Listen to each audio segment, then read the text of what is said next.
Tonight, we're not chasing monsters in the forest or ghosts in abandoned hospitals. We're walking into the rain, because in Graybridge, the weather wasn't small talk, it was a schedule, and someone learned to keep time with thunder. On 4 different storm nights across 3 years, a person vanished in Graybridge between the bus stop and their front door. They didn't leave blood or note. They left the same thing every time: a cheap blue umbrella, the kind you buy in a hurry when the sky decides to ruin your day. Detective Mira Shah still remembers the first one because it wouldn't stop dripping. She stood there watching water collect on the brim, as if the umbrella were sweating guilt. The victim, graduate student named Mira Shah, had texted her roommate, "2 stops away, save me a towel." She never made it. 3 months later, during a spring squall that banged shutters like a drummer with a grudge, a postal worker named Marcus Dyer vanished 2 blocks from his building. Another umbrella, same shade of blue, same flimsy plastic handle that wanted to bend under wind.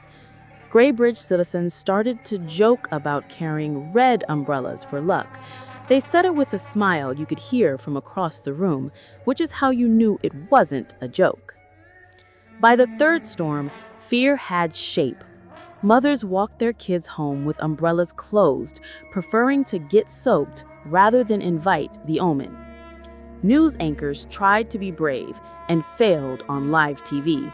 Detective Shaw and her partner, Aaron Cole, built a wall of maps that looked like a chessboard in the rain.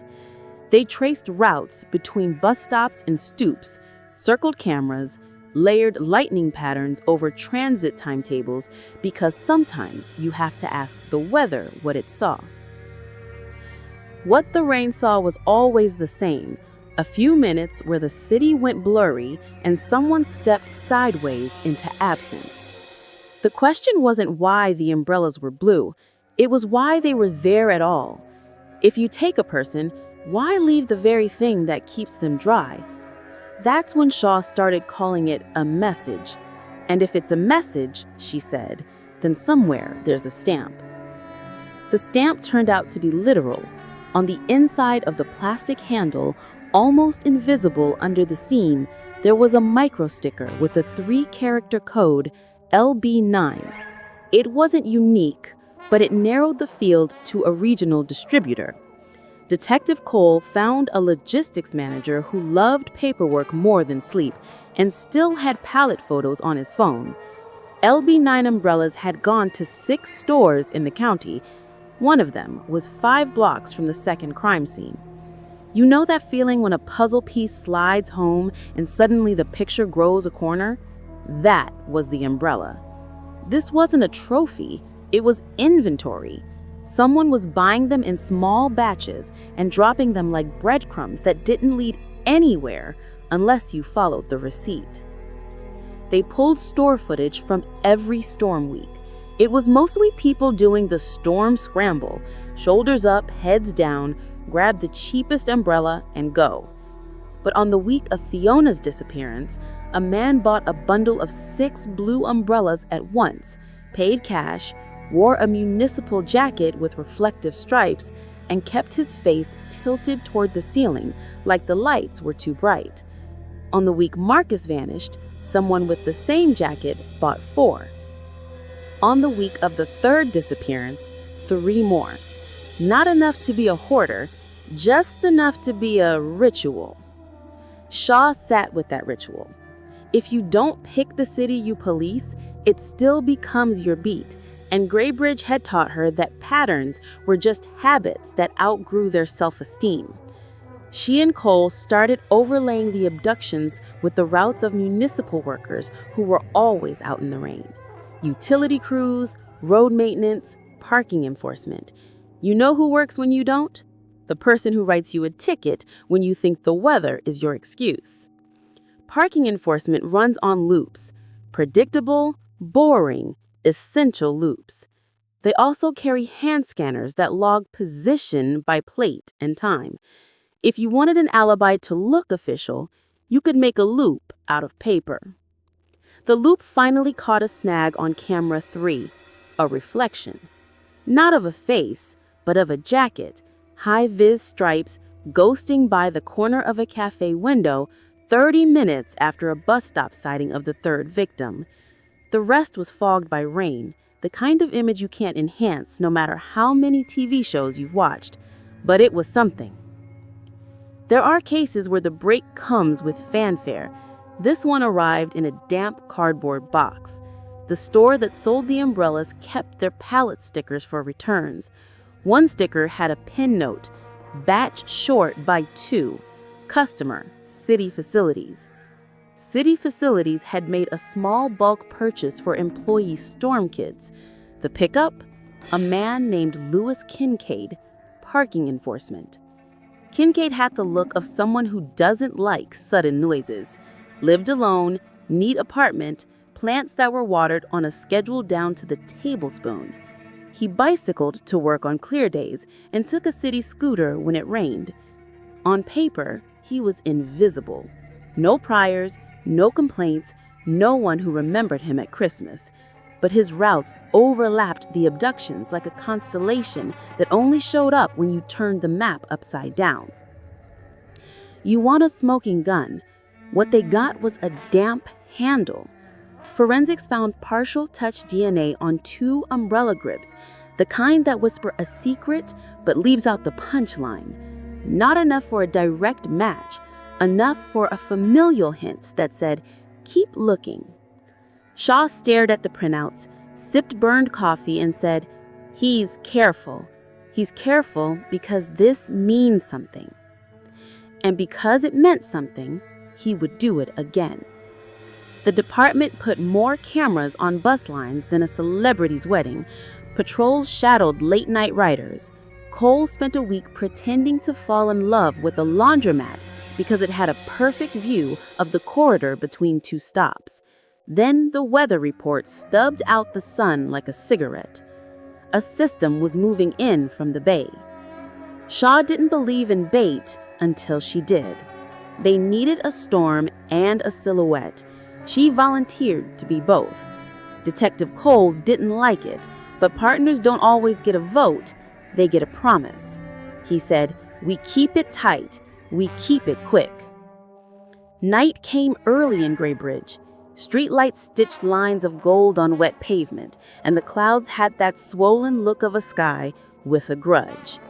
Shah wore a navy coat and carried an umbrella the exact shade of trouble. She took the same bus as the first victim and got off 2 stops early. Her phone pinged the team on a closed channel, walking, pausing, walking again.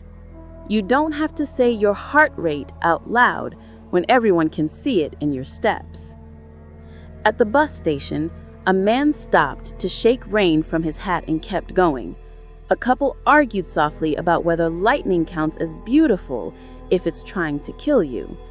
Then a scooter glided to the curb and settled like a cat.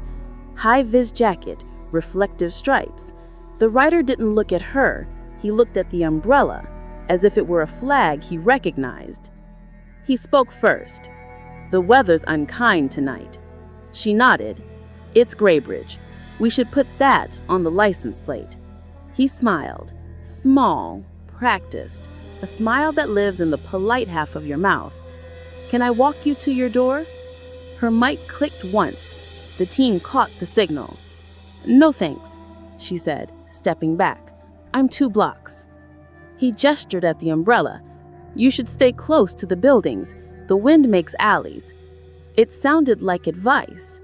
It sounded like he'd rehearsed the line in his head until the words were flat as coins. When she turned, he matched her pace, not beside her, behind her, the way a shadow behaves when it forgets it's supposed to be in effect. She counted windows. 1, 2, 3. The alley opened to her right. She stepped past it like it was nothing. He stepped into it like it was home. "Lewis Kincaid," she said without turning. The name tasted like a key. "You work in the rain a lot." He stopped moving. The scooter stayed where it was, quiet and ready. Then he turned into the streetlight and let her see the face from the shopping footage that never really showed a face. Tired eyes, the kind that sell apology more than fear. "You should get out of the weather," he said, voice steady. "No one stays dry for long." The team moved, and Cole came in fast from the corner with uniforms whose boots splashed arcs that looked like punctuation. Kincaid didn't run, he didn't fight.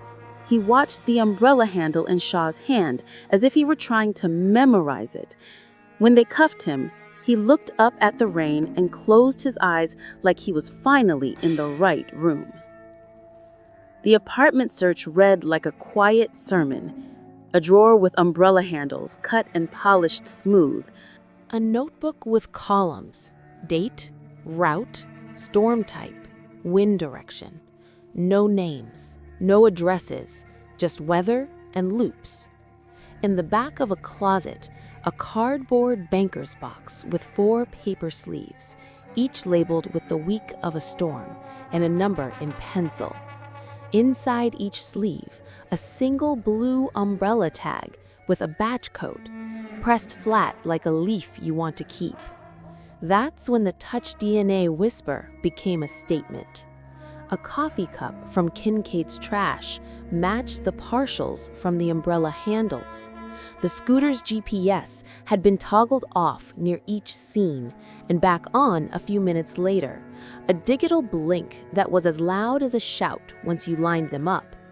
His scanner logs, which should have mapped a neat rectangle through downtown, had gaps that coincided with the minutes people disappeared. You don't need a confession when your alibi draws a picture of a whole. In interview, Kincaid didn't talk about the victims. He talked about the city. How the rain was a test Graybridge never really passed.